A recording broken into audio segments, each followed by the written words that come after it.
Hi guys! Si Tim na naman to. Another day, another mini vlog. Pa-start pa lang pala yung shift ko niyan kaya marami pa rin akong energy. At ito nga, nilaro-laro ko muna si Bella pati si Ash. Kapag kasi nag-work na ako, hindi ko na sila maasikaso at hindi ko na rin sila makalaro. Yan pala yung toy na binili namin sa Pet Express noong nakaraang araw. Kapag naglalaro pala kami nila Bella at Ash, hindi ko talaga mapigilan. Nanggigigil talaga ako sa sobrang katabaan nila. Minsan nga feeling ko gusto na nilang magsalita at sabihin sa akin na laro-laro lang, walang gigilan.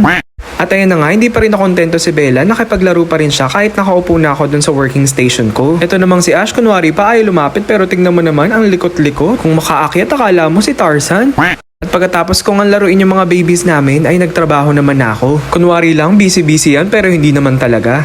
O diba, sumayaw-sayaw pa nga, akala mo walang ginagawa. Pero ang totoo niyan, meron kasing music sa kabilang line kaya sinayawan ko na lang. At hindi nga sinagot yung tawag ko kaya voicemail na lang yung ginawa ko. I-fast forward na natin, tapos na pala yung shift ko ng mga oras na yan. Saturday